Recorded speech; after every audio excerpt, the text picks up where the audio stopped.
whatever you want in your life, stop being a seeker of it. Be the source of it. Move on the playing board of life, to use a metaphor. You move on the playing board of life from the square marked seeker to the square marked source.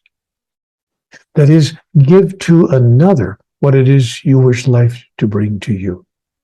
And what will happen is, as you source another with the experience that you desire, you'll become aware that you have the experience all along, because you can't give away what you don't have to give away.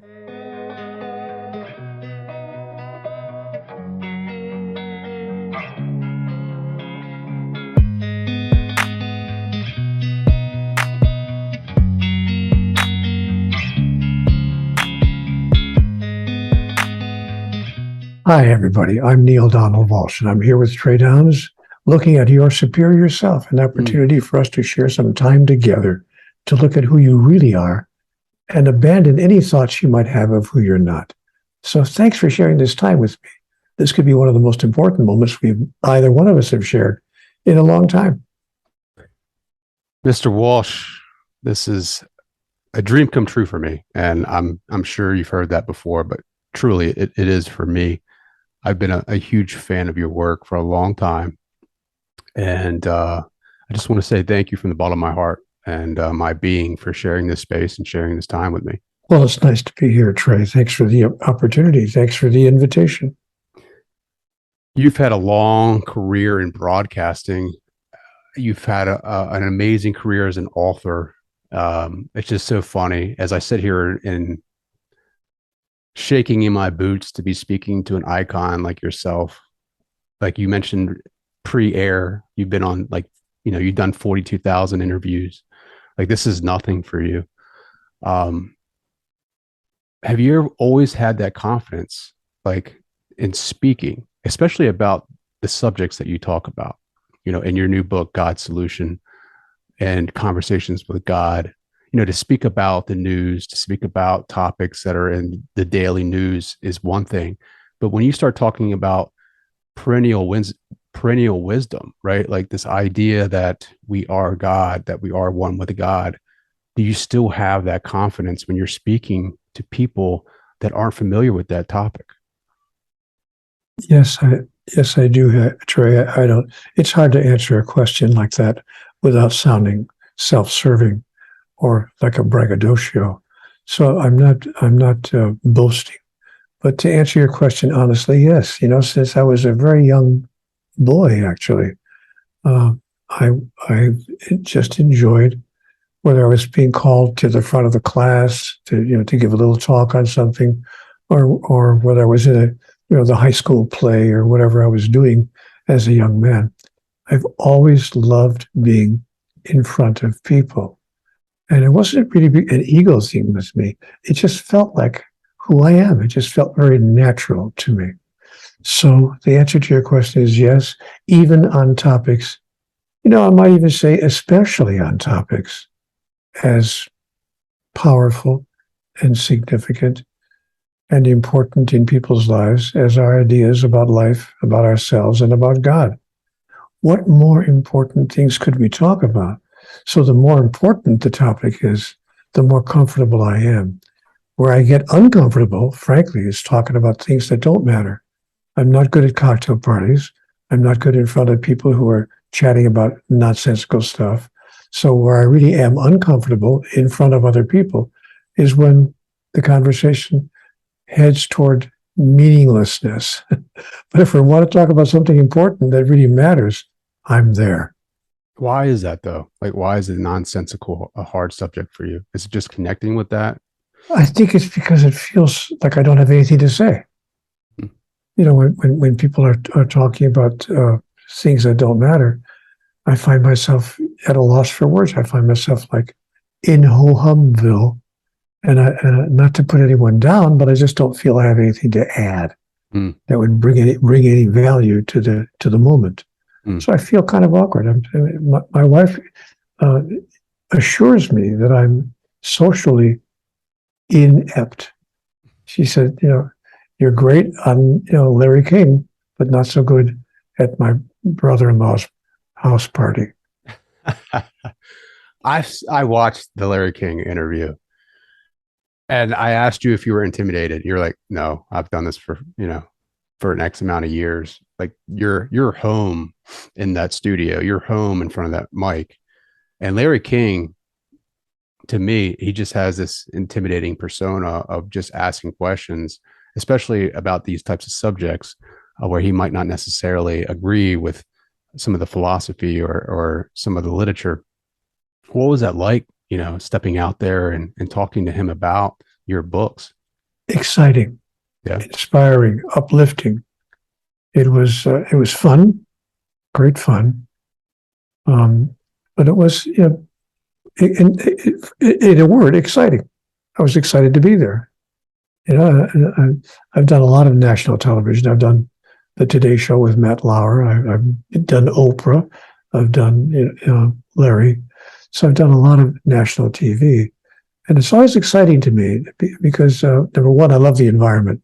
You can smell the electronics when you've been in broadcasting. You can actually smell the electronics when you walk into a studio. You could blindfold me, and I would know where I am. But that always, ignites me. And especially when I know, as I said a minute ago, that I'm talking about things that can really make a difference in people's lives. Now I'm thinking, wow, this is powerful. Matt Lauer actually asked me the most intriguing question I was ever asked on a national television program. Matt, and of course, he waited until he had only about a minute and a half left on the interview.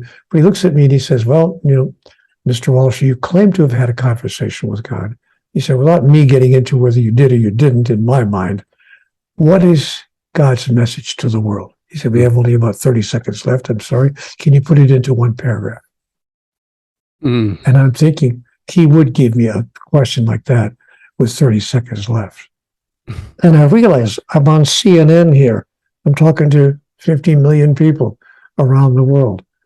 What do I tell the world is God's message to the world? But it clicked in. I looked at Matt and I said, man, I don't have to take a paragraph. I can give you God's message to the world in one sentence. And Matt was nonplussed. I actually stopped him in his tracks.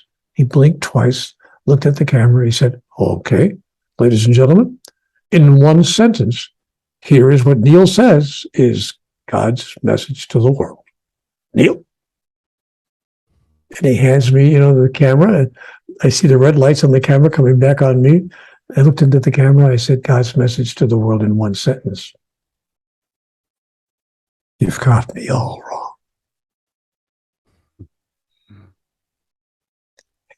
And Matt said, whoa, what's that supposed to mean? I said, Matt, if we've got God all right, there's nothing to discuss.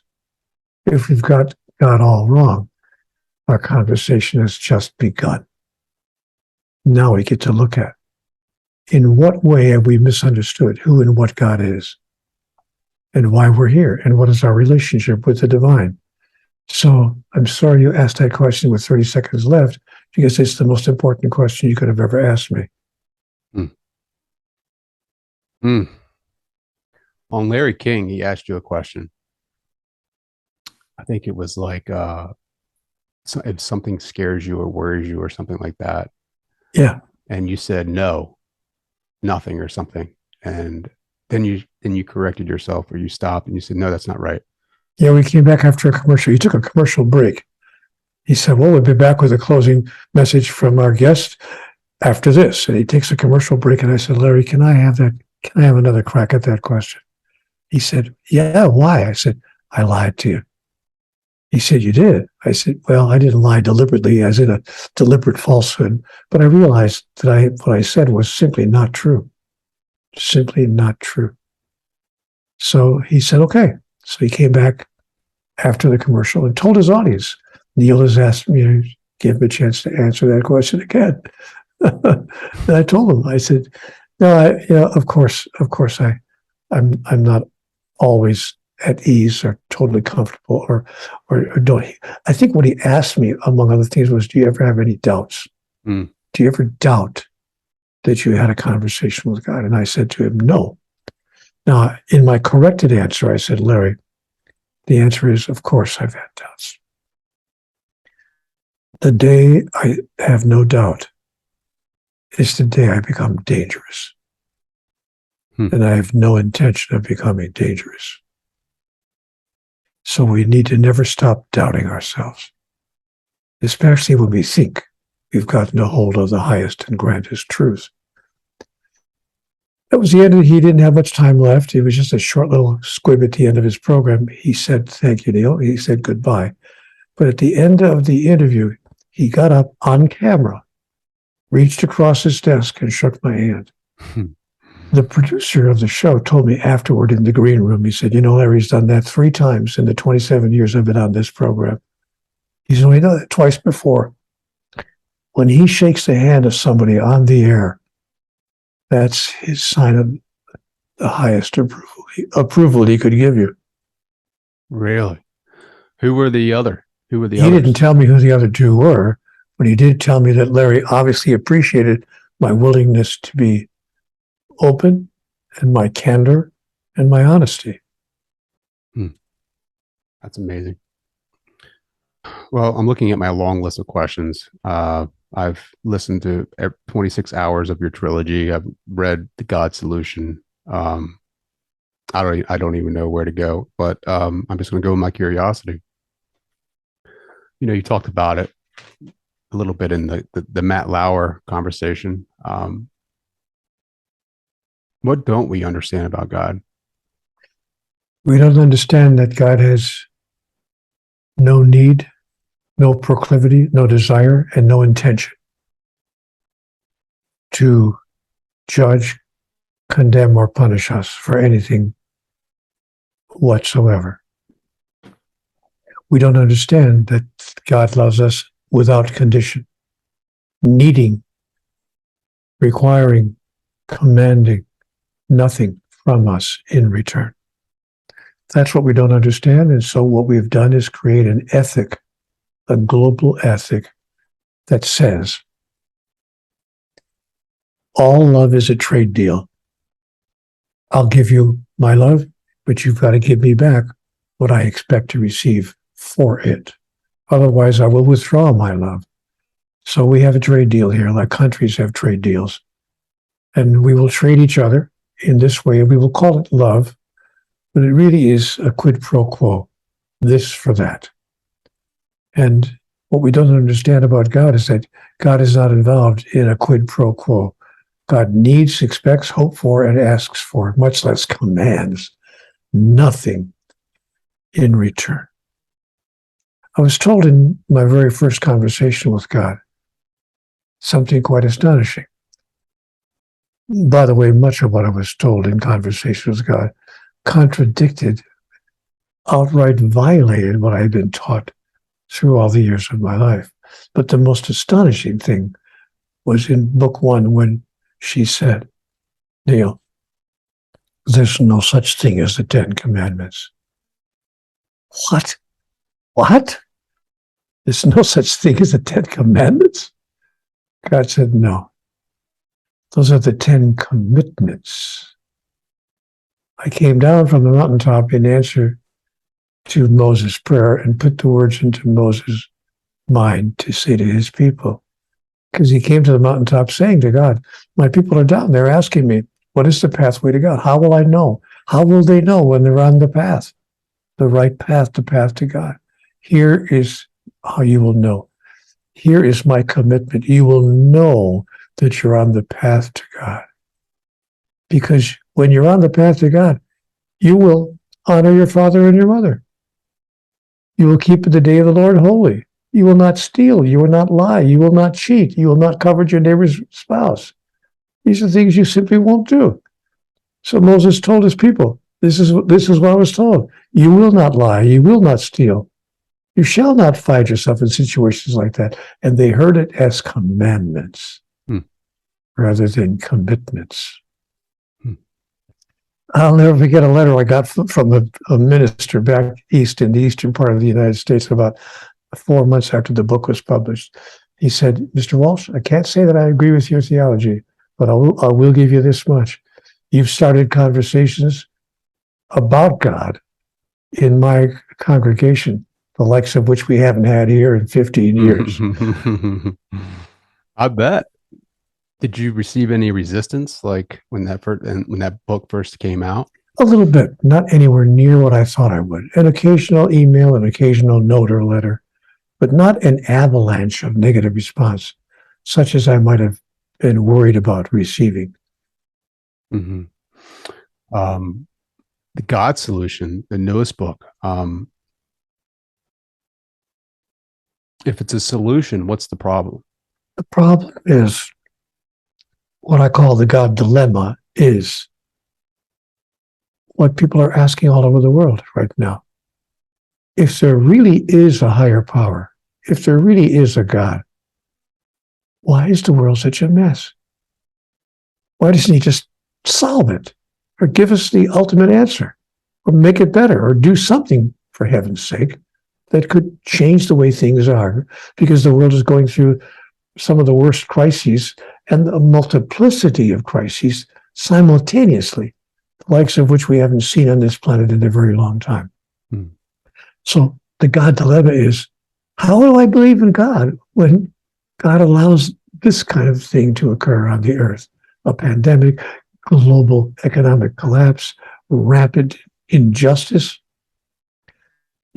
incredible discrimination, racial violence. How do I believe in God? And what's the point of even having a God? What's the point of a higher power if the higher power is not used in any way that improves our lives? That's the God dilemma. The God solution is to simply change our definition of God, to decide, is it possible, just possible, that there's something we don't fully understand here about God, the understanding of which would change everything? Let that be our question for the day. And I think the answer is patently obvious. I loved it. I think there's so, I mean, it's a smaller book. It's not like Conversations with God. It's an easy read, and I love the idea of creating a new ethic. It's not a new religion. It's a new idea. Your wife has a great point or a great idea, or a great question. What if everyone was to create their own religion? And I never thought about that. We should explain to your listeners that that's a question that I put in the book, and I said to the reader. My wife just walked in here while I'm writing this book, and she said to me, because she knew, of course, what I was doing. We talk about it, and so she said to me, "I have a question. What if everybody could just create their own religion? And what if everybody else? What if the largest number of people were forced or certainly intrigued enough about it and felt that they wanted to follow the religion? What would be the dictates of that religion?" I said, wow, fascinating question. So the book invites every one of its readers to ask and answer that question. What if you could start your own religion? What would be its doctrines? What would be its dogmas? What would be its teachings and its messages? Would you teach, for instance, that to have a particular sexual orientation will send you to hell? Would you teach, perhaps, that the best way to punish a person who kills is to kill them? That we should use the same energy that created the problem to solve the problem? Would you teach, as a matter of fact, that if people don't obey every single doctrine of your religion, that God will send them to hell?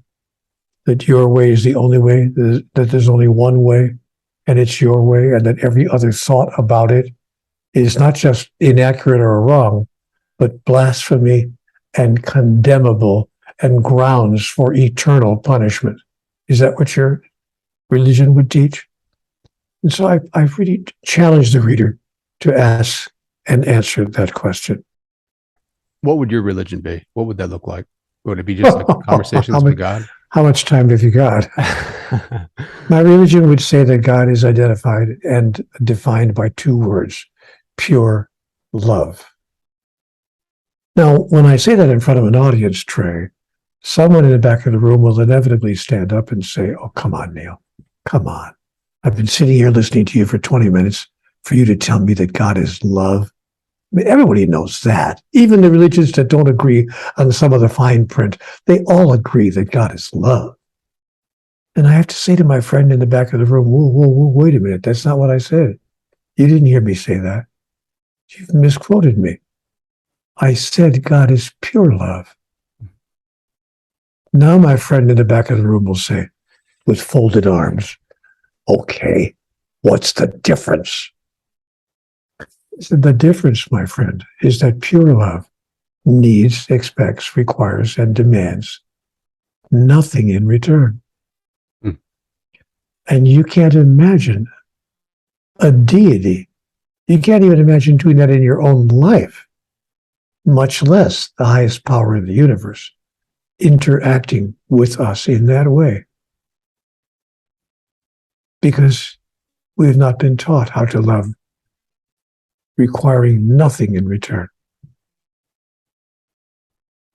So, my religion would teach that God is pure love and that there's no such thing as condemnation, nor is there a place called hell, nor is there punishment of any kind, and that we are all spiritual entities, that we are all individuations of divinity, and that when we do the thing that we call die, that we will not actually experience our life ending, but that we'll simply experience a process of re-identification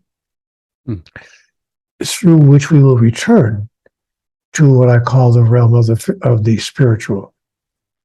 And in the realm of the physical, we will know once again who we really are. Then we'll decide to return to the realm of the physical in another incarnation, and we will reincarnate in order that we might experience and express who we really are. Because in the realm of the spiritual, such an expression, such an experience is not possible. Well, how would your religion commune with God while we're here now in the physical? There would be no one way, Trey. Some may want to do it in one way, some may do it in another way. There would be no wrong way and no right way to commune with God. We will do it the way we do, through thoughts, maybe through prayers, maybe through guided imagery, maybe through meditation, maybe through just crying out loud in the backyard on a starless night, whatever it might be.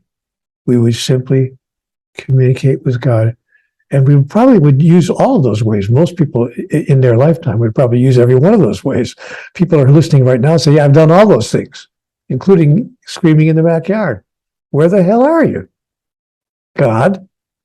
Including quiet prayer, including meditation, including tears streaming down my face in a moment of imploring the divine, including visualization, guided imagery. Yeah, I've used all of those tools.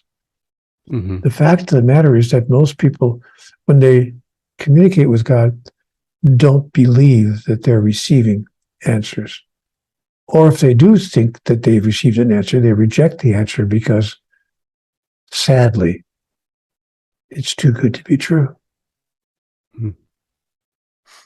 At what point did you trust that, right? Because there's many times in the book where you question that. Like, is this really God? Like, what was the point in that conversation where you knew it was?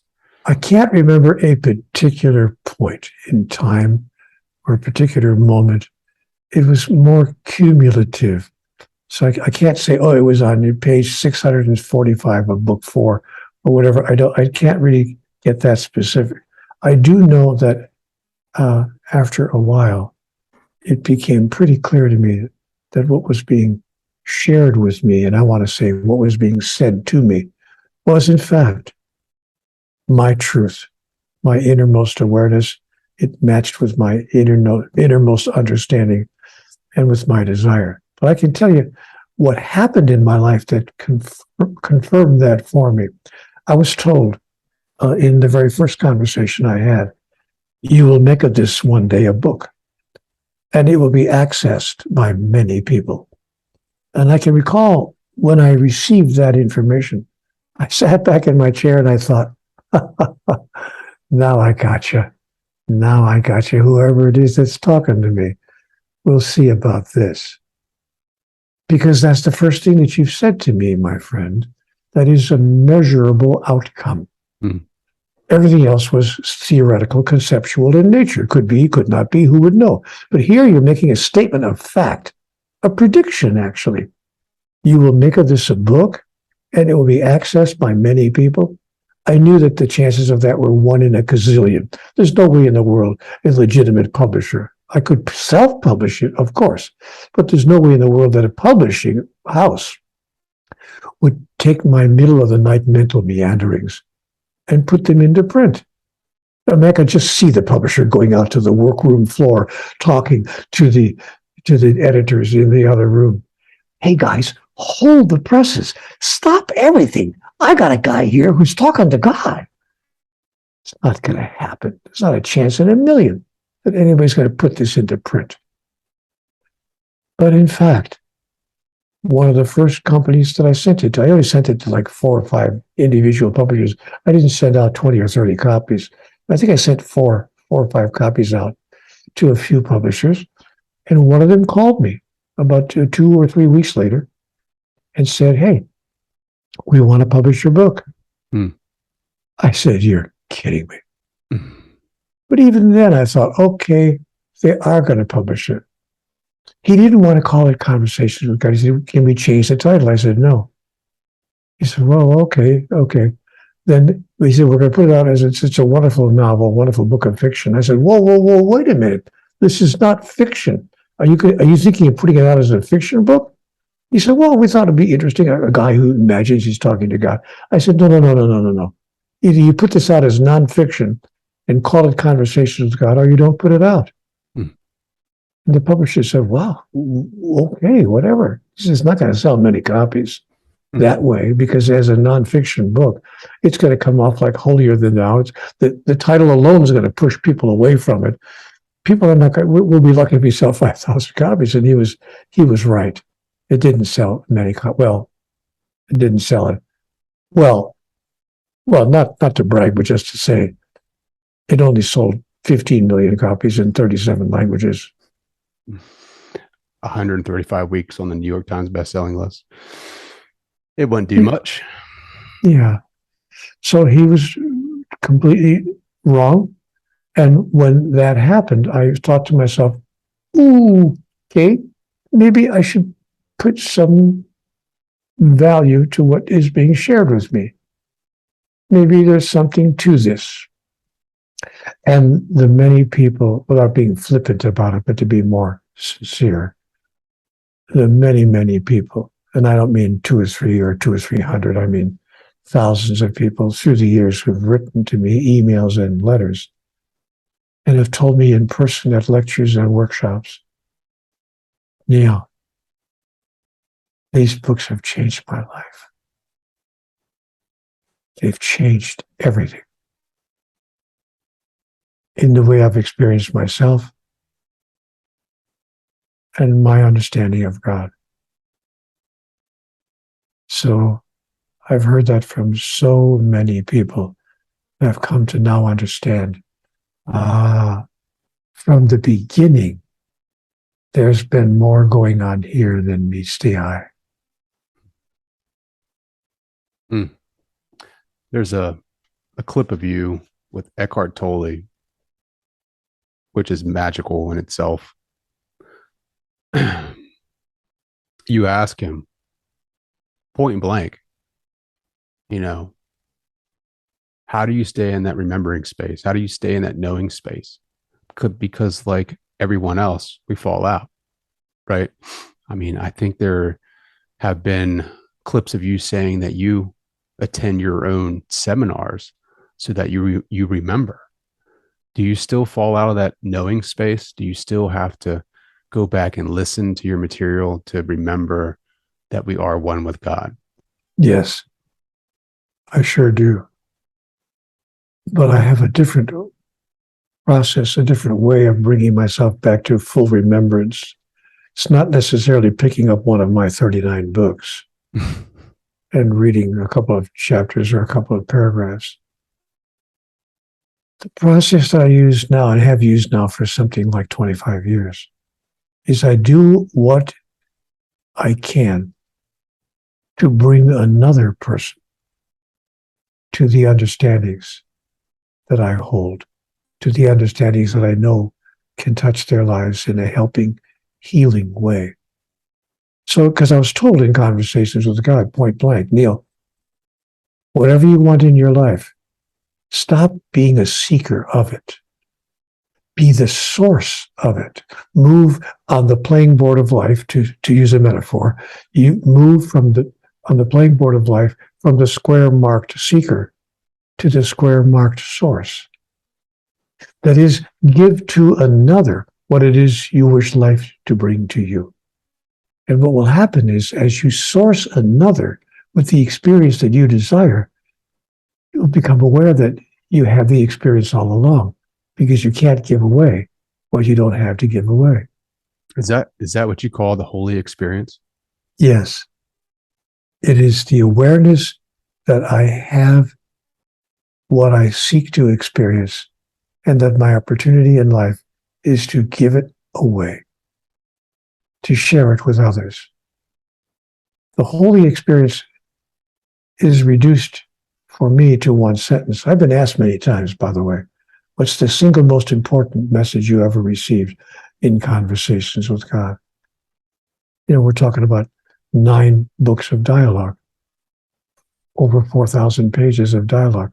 What is the most important single message you can pull out of that interaction? And I said, I can answer that in 10 seconds. The single most important message is, when I ask God, what does it take to make life work? Obviously, there's something I don't understand, the understanding of which would change everything. What is it? Give it to me in a sentence or two. I don't need to read 15 volumes. Give it to me in a sentence or two. God said, relax. Here it is, in a sentence or two. Neale, your life is not about you. It's about everyone whose life you touch and the way in which you touch it. How did that, when you received that message, how did you change to reflect that message? Well, almost in the next hour. And by the next day, I had altered my whole way of interacting with the world, with other people, with other events. I realized, all this time I thought my life was about me, how well I'm doing, trying to be, successful in life, trying to be fair, try to provide for my loved ones and be a good father and be a good husband and all those things. But I thought my life was about me. And waking up the next morning realizing, my life has nothing to do with me. I've been focusing on the wrong thing. Then I realized that if I allow myself to see that my life was about how I interact with others, how I touch the lives of others, and the way in which I touch them, then I would experience automatically, without effort, without trying, without going for it, without seeking it, I would experience automatically all the things that would allow me to understand myself experientially as who I really am. Somebody, said this a few years ago, I thought, with amazing clarity. He said, seek ye first the kingdom of heaven, and all these things will be added unto you. So don't go around asking, what are we to eat? What are we to drink? Wherewithal will we clothe ourselves? Seek ye first the kingdom of heaven, and all these things will be added unto you. And I found out, wow, I should have listened to that formula when I heard it the first time. Or to put it in even simpler language, to put it in even shorter sentence, do unto others as you would have it done unto you. Because as you do unto others, it will be done unto you. Don't believe it? Watch your own life. You talk about a guy, I think it is, was it a car salesman or something like that, who put that into practice or something like that. He was at a seminar of yours, and you didn't even recognize him when he came back to you because he had all of this, this material wealth, and he literally tried to give you the sweater off his back or something like that. Yeah, he did. He came back uh, and to one of our retreats, and he did exactly that. He said he had gone away and practiced what was being preached, if you please, and it worked for him. Changed everything in his life. He became a very wealthy person. Now, there's no guarantee this is going to bring you material wealth or, excuse me, particular outcomes, but I can't attest to the fact that it can make a person, certainly it did make me, happier, healthier, more peaceful, more serene, more gentle in the ways I encounter and experience life. Just, gosh, more blissful.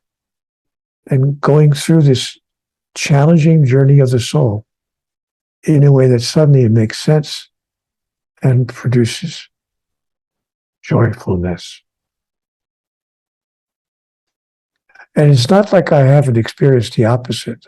I lived for a year on the sidewalk, sleeping on the ground without a nickel to my name. Not for a couple of bad weeks or a couple of tough months, but for a year of my life, 2 weeks shy of 1 year to be exact. Walking the streets with my hand out to people, saying, anything helps, anything helps. I've had people say to me, all I have is just some loose change in my pocket. And I would say, you know what? If you put a quarter in my hand right now, I would be unbelievably grateful, because if everybody I talked to today put a quarter in my hand, I could actually buy a hamburger and some French fries by the end of the day. Don't be ashamed or embarrassed because you don't feel you have enough to share. I'll take the pocket change with gratitude. And I lived that way for a year. Every so often you'd meet a guy who'd reach in and say, hey, okay, buddy, here. And he'd give you a 20 or a 10. Didn't happen often, but it happened once in a while. And it brought me tears to my eyes. I'd go, wow, faith in human nature is justified. Wow, there are people who will reach into their pocket and give you a $10 bill or a 20. One time, it only happened once, but it happened once. A guy gave me 100. He had some big bills in his pocket. He said, in his wallet. He said, let me get my billfold out. And he reached into his wallet. He took a $100 bill out of his billfold. He said, here, do yourself some good with this. Do you think, I definitely think that everything's planned. By who? Us. If we are God, then we plan it, or we have free will. Yeah, I think that free will and predestination are mutually exclusive. So I don't think that we plan things in advance in the sense that we decide, when I'm 46, I will find the right person to marry. When I'm 53, I'll open a used car dealership. When I'm 75, I'll have, this, that, or the other. I don't think that we plan certain events in our life. I do think that we deliberately create at a metaphysical level opportunities, events and circumstances, if you please, situations in our life that can bring our soul what it is yearning to express and to experience of its true self. But I don't think it plans things out, to the degree that, oh yeah, you and I are supposed to be married. That's part of the plan. Mm-hmm. Well, I only say that because through humility of living on the street for a year, you were able later to touch and communicate with God, and then live a life of abundance, right? So in order to know abundance, you needed to know humility. You needed to know what it was like to live on the street. I don't think I needed to know it at that level. I don't think it was required for me to be down to my last 33 cents. But it is true that the law of opposites plays its effect in the lives of people. But I don't think it's necessary, because I've been asked this question by others, for us to go through the worst of life, for us to experience the best of life. Yeah. I was listening to your book today about that. And how do we truly know the opposite if we haven't experienced, like, what is it? The, in the absence of, In the absence of that which you are not, that which you are is not. That is, it's not experienceable. You can't experience who you are in the absence of who and what you are not, which is why we come to the realm of the physical. In the realm of the spiritual, there is nothing you are not. You are all of it, all the time. To put it in metaphorical terms, you are love eternally at all times. There's no such thing, in fact, as time in the realm of the spiritual. There is no time. So there's no time, there's no particular place, and there's no thing that you are not. You are simply divinity individuated. But in order for us to experience that which we are, we would need to place ourselves in the context within which that which we are not could be created and observed and known about. Now, when I asked God, can you explain that to me? I'm not quite sure I'm grasping all of that. God said, sure, I can give you a perfect example. And she said, Neale, do you recall when you were about 10 or 12 years old, your brother, who was 13 years older than you, came back to the house on furlough. He was in the Air Force. And he came home on furlough, dressed in his Air Force blues. Do you recall that moment? I said, yes, I do. I remember that vividly. And God said, yeah, well, he stood in the doorway in his Air Force uniform, and he looked magnificent. And you said at that moment, I want to be just like my big brother one day. Not necessarily, in the Air Force in particular, but I want to be a tall, strong, brave man like that. I want to look like that too. So you turned to your mom and you said, when I grow up, I want to be 6 feet tall, just like Wayne. How can I make sure that I'm 6 feet tall, just like Wayne? I don't want to be a shorty. And excuse me. And your mom said, it's easy. Just eat your spinach like Popeye. She was trying to get you to eat your vegetables, but of course, later on, as you grew older, you realized it wasn't about spinach. And guess what? God said to me in my dialogue. You did grow up to be, as it happened, exactly 6 feet tall. Not 5'11" and a half, but you were 6 feet tall.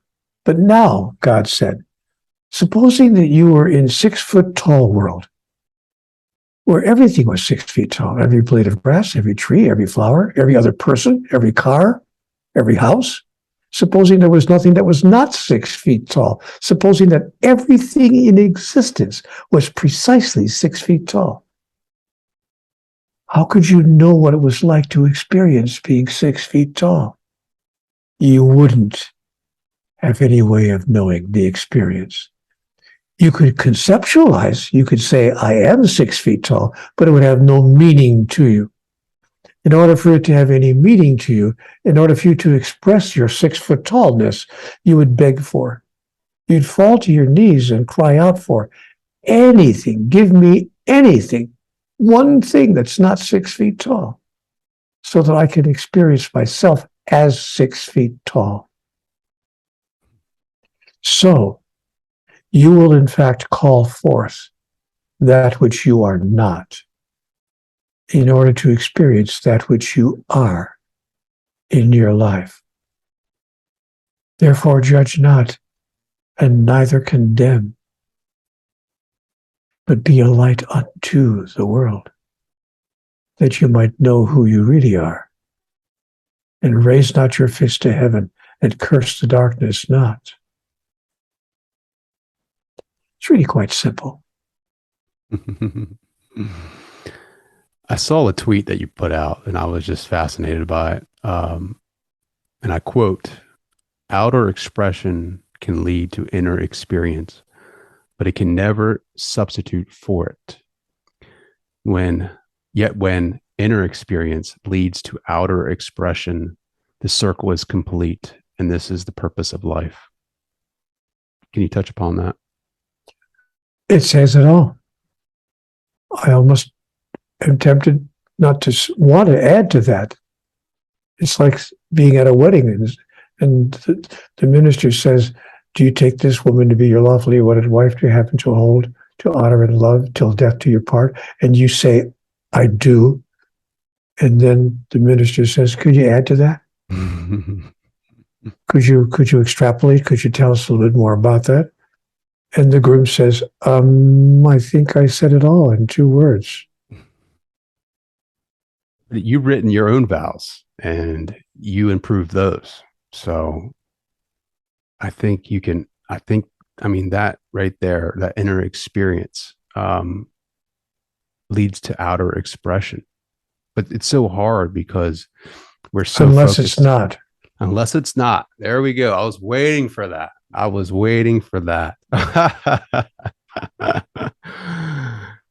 Oh, it was hard for me, Trey. I'm not going to be. I don't want to be, inappropriate here, but because it, of course, it's difficult, and it can be challenging. I didn't get there overnight, so it's not about being blasé. And when I say it, unless it's not, but I do think we get to a point where things that were once difficult become easy. And all of us have gone through that in our life. I couldn't hit a tennis ball for love or money until one day I could. And I kept on playing tennis with people who were better than me and better than I and better than I and better than I until one day I was the best guy on the court. And very few people could defeat me. So I have learned in other ways in my life as well. I've actually learned how to like spinach. Mm-hmm. So my mother's constant begging of me, notwithstanding, I did learn how to eat spinach, even overboiled. So I think that we can find it easy to step into expressing our innermost self in our outer environment, in things that we say, things that we do, and yes, even in things that we think. We can project into our outer environment the highest and grandest idea we ever held about who we are, what God is, and what God wants, what life is really all about. So I think it comes easily to us. If you said to certain people who are now walking the earth, who we acknowledge as masters, it's difficult to get to that place. Those people would look at you and say, with sincerity, not boasting, just saying, unless it's not. Or maybe more accurately, until it's not. It is difficult until it's not. And some of them say that this is a school. It's not a school at all. I was told in conversations with a guy, we have nothing to learn. I said, well, wait a minute. Everybody has taught me that life is a school. We've come here to learn. God said, Neale, is there a tree outside your window? I said, well, yes, as a matter of fact, there is. He said, describe it. I said, well, I don't know, 25, 30, I don't know how tall it is, 25, 30 feet tall, perhaps. Pretty big oak outside the window. God said, okay, what has the tree learned since the time it was a seed no bigger than your fingernail? I said, well, it hasn't learned anything. God said, it hasn't learned anything? Well, how did it get to be that beautiful oak outside your window? I said, well, it just grew into itself. God said to me, are you telling me, Neale, are you telling me that everything that the tree needed to know to grow into that mighty oak outside your window was implanted in that seed? I said, yeah. God said to me, I see. So if I love the tree that much, would I not all the more love you? Everything you needed to know to become the fullest and grandest expression of who you really are was embedded in your being from the moment of your birth. Your soul, which was alive, aware, and awake before your physical body was born, knew all of that and brought it with it when it placed itself in your body. So as your soul poured itself into your body, it brought with it everything you've ever known and needed to know, all that you are and all that you ever will be. You have nothing to learn. You have merely to remember all that you've always known. And God said to me, Neale, there are those who don't know. And they don't know that they don't know. They are innocent. Teach them. Nurture them. There are those who don't know, but they want to know what they don't know. They are willing. Share with them. There are those who don't know, but they think that they know. They are dangerous. Avoid them. And then there are those who know, but they've forgotten what they know. Remind them. And there are those who know, but they pretend that they don't know. They are actors. Enjoy them. Don't get caught up in their dramas. They're making it all up. And then there are those who know and who know that they know. These are the cognoscenti, those who know. Don't follow them. Because if they know that they know, they would not have you follow them.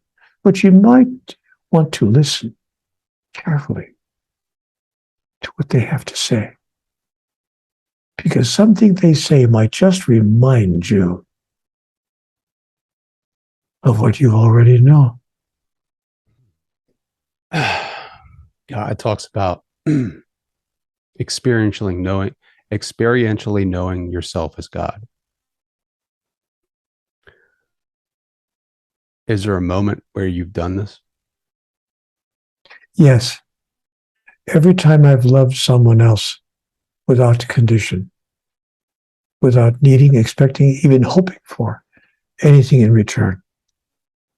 Every time I've extended myself beyond what I thought I could extend myself with, beyond that level.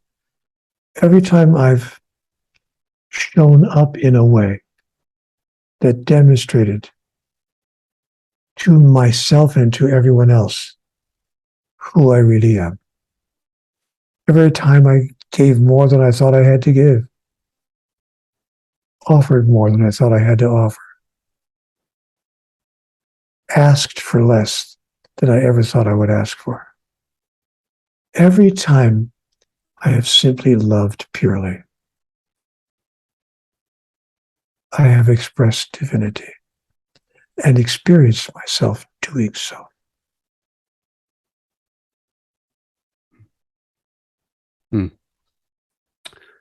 This has been amazing.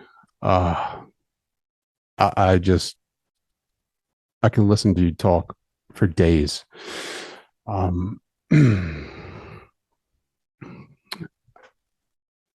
think my last question has been the toughest for me.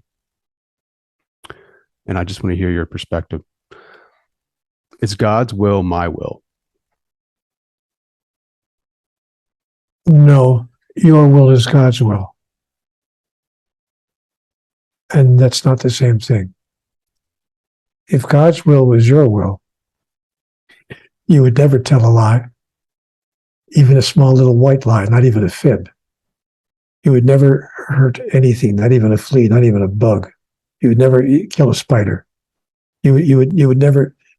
If God's will was our will, we probably wouldn't do 70% of the stuff that we think, say, and do, because it wouldn't be God's will for us to do that. But our will is God's will, which is an entirely different thing. Which is simply another way of saying God has given us free will to be, do, and have what we choose to be, do, and have. And He will never stop us. She will never judge us. They will never condemn us. And we will never be punished for it. We will always and eternally be given the opportunity to announce and declare, to express and fulfill, to become and to realize who we really are in an eternal process that we will call evolution, a process that will never end, but that gives us in every moment an opportunity to experience the fullness of divinity. You know, I have a mantra that I use that helps me get in touch with some of this. And I invite people to consider such a mantra. Say to every person in your mind, don't say it out loud, but in your mind, say to yourself, every time you encounter any individual for the first time that day, maybe it's the person across the pillow as you awaken. Maybe it's the person across the room as you move through your day. Maybe it's the person across the street, your next door neighbor, or the person across town, or the person across the world. But whoever it is, and all of them, when you encounter that person for the first time that day, say in your mind to yourself, I have come that you may have life, and that you may have it more abundantly. Your life will be made better today for my having passed through it. I promise you. Your life will be made better today for my having passed through it. I promise you. Whether it's the clerk at the coffee shop, the cop on the corner, or the person on the next pillow. I had an interesting experience a few months ago. I came out of a store downtown where I live, and a policeman was putting a parking ticket on my car. And I said, Officer, can I talk to you for a minute? I'm sure he thought I was going to give him a ration for ticketing my car. He said, yeah. I said, I just want to say a few words to you. He said, go ahead. I said, I am not unaware that every time you put that little piece of silver on your chest in the morning, you put your life at risk for me. And you make an implicit promise that if you need to sacrifice your life to protect me, to save mine, you will do it. And I'm clear what it takes for a person to make that kind of promise day in and day out, every moment of every day, as part of your job. And I just want to say, thank you. He said nothing for 10 seconds, but I could see his eyes start welling up just a tiny bit. Then he finally spoke. He said, you know what? I've been on this force for 29 years. No one has ever said anything close to that to me. I could say you've just made my day. But mister, you just made my career. And he reached back to take the ticket he had put under the windshield wiper and began to make a gesture to tear it up. And I said, no, we're not doing that. No, we're not doing that. This was not tit for tat. This was not quid pro quo. This was not, if I talk nice to you, you'll take the ticket off my car. You were doing what we asked you to do, including not just sacrificing your life, but ticketing cars that have been parked in the no parking zone for too long. That's what we pay you to do. That's what you do. You will not take that ticket off my car. This was not a trade deal. I meant what I said.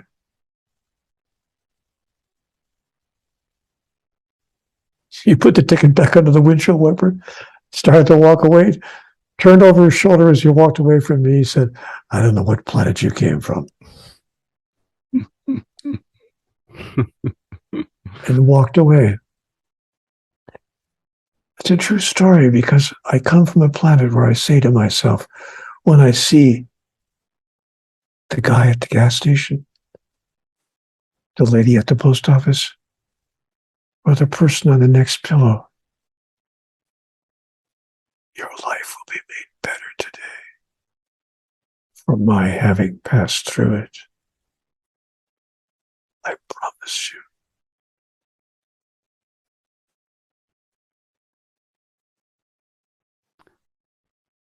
I can vouch for that, for sure. I can't thank you enough, Mr. Walsch, for joining the show, joining me, sharing this space, this time, speaking with me and my audience, and for your work. Thank you for everything that you've done. You're very generous and very kind, and I appreciate those sweet words. Thanks for giving me the opportunity to share this time with you and to share these ideas with your audience.